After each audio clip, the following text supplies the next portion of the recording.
Welcome back to the Old Ways Rising Farm YouTube channel, and happy early November.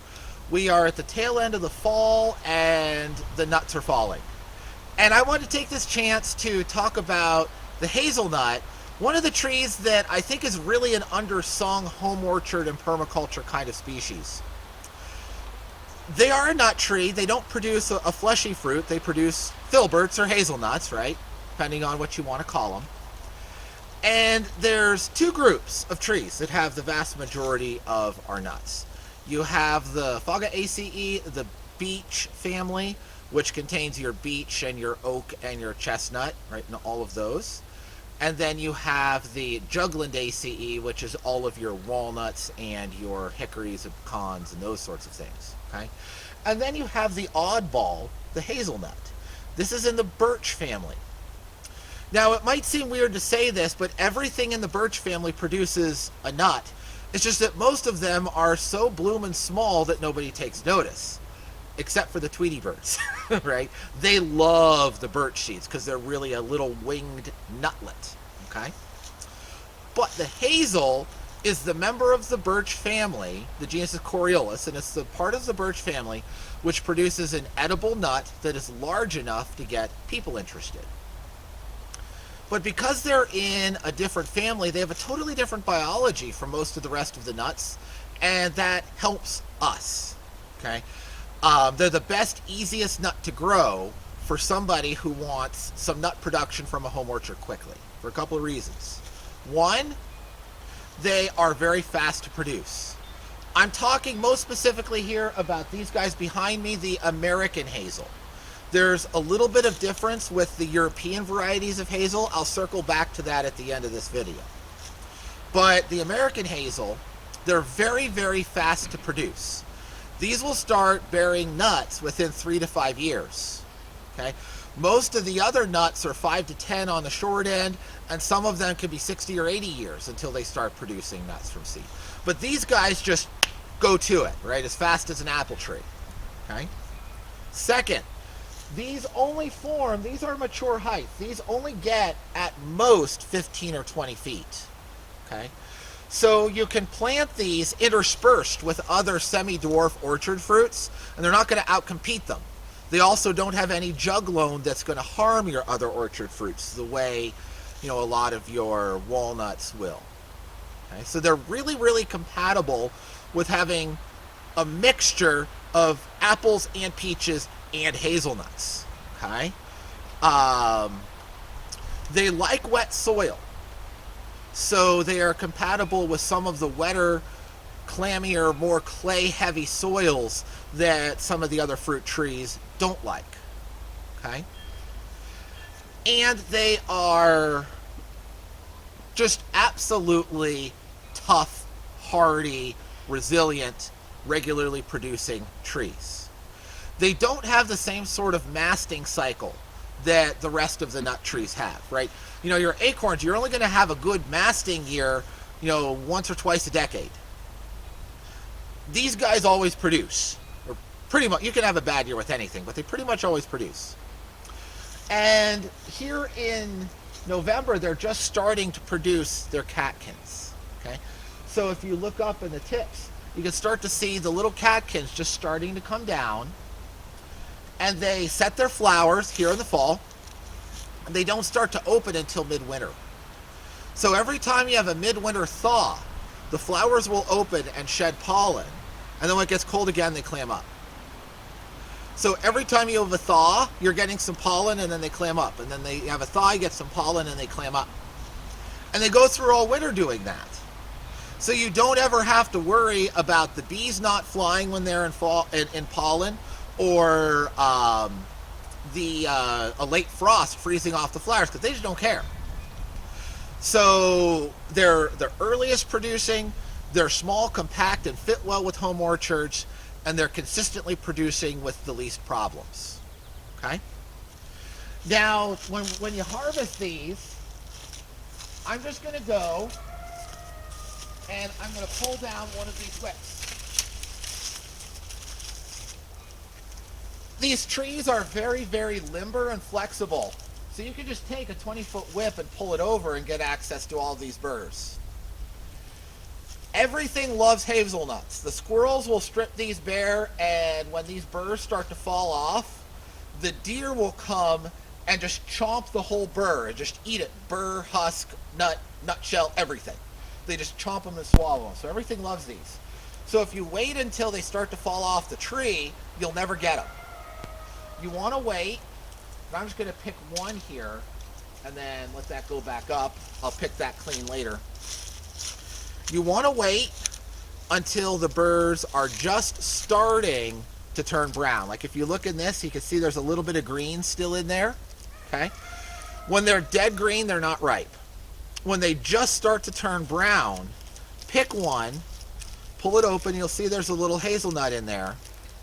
Can they see, beloved? Not well, but How about here? much better. Good? Okay. See the little hazelnut in here, and if I wiggle it, it just rolls around like a marble in the husk. It's not attached to the husk in any way. Okay? So when they get to that stage, I just brought a handy dandy Ziploc with me to put these in. When they get to this stage, then you just peel them open and you can pull these nuts out of the husk very easily. They won't stain your hands like a walnut, and they won't draw blood like a chestnut. Okay.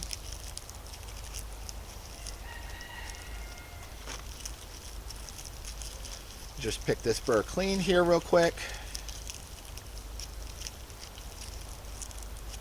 There you go. I'll chuck that off to the side so we don't mix it up with one that's still got nuts in it. So there's the nuts from one large burr. Now these are smaller than commercial filberts. Okay? And that led people to say, well, you know what? These grow so well here, why don't we import the European variety and get larger nuts? Because everybody wants larger food. I'm not going to say the other word because I just heard it about that. No. Okay. Phrasing is important on YouTube. So everybody wants these that are easy to crack and easy to handle, right? So they want the biggest shells that they can find. So they imported the European filbert.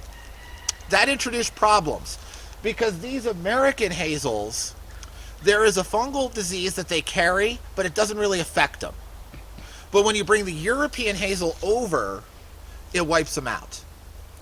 And the life cycle and the interaction of the American hazel and the filbert blight, the eastern filbert blight, is that the fungus that causes the filbert blight does get into the stems. Probably all of these have it, right? Every American hazel has it. Okay? But it's very slow growing. They're adapted to it. It doesn't really bother them.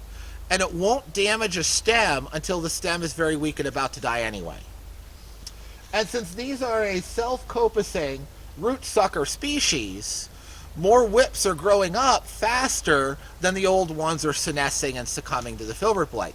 So in context of the original disease host, these American hazel, it's not a problem. It's just an absolute non-issue.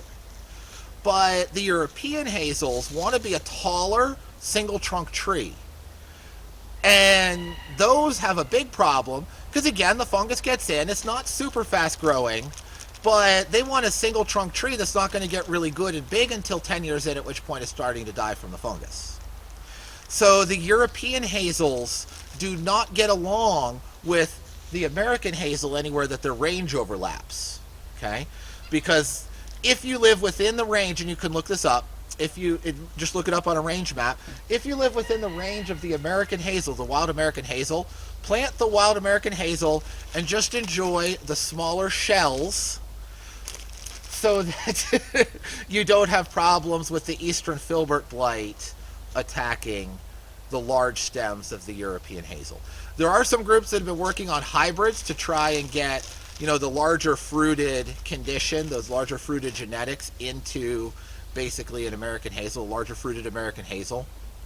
I haven't really followed up on that because I'm just totally happy with these. I don't feel any compulsion to worry about that.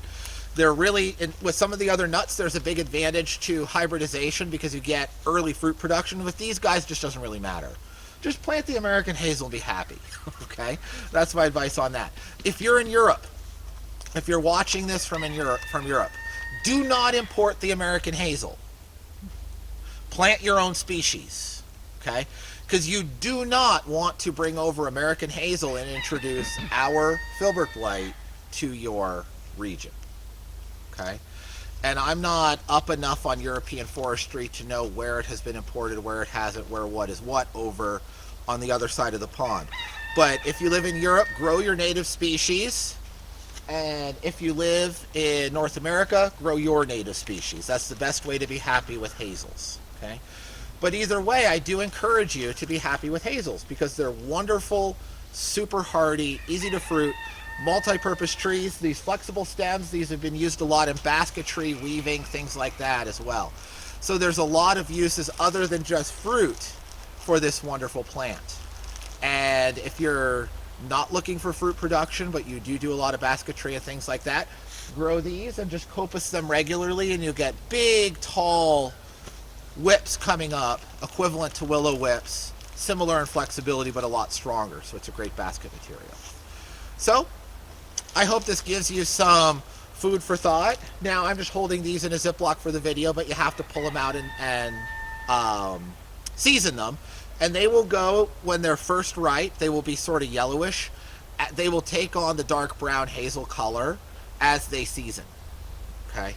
So you want to season them, let them completely dry, or they will mold on you. These aren't going to stay in this little bag long term. This is just a convenience for the purpose of filming this little video. But I hope you'll consider these. If you've enjoyed this, I hope you'll consider giving it a thumbs up. I'm always most grateful that you do, because it helps the YouTube algorithm know that you enjoyed it and show it to other folks. Check out our new recently launched Patreon page, and I will see you next time here at Old Ways Rising Farm.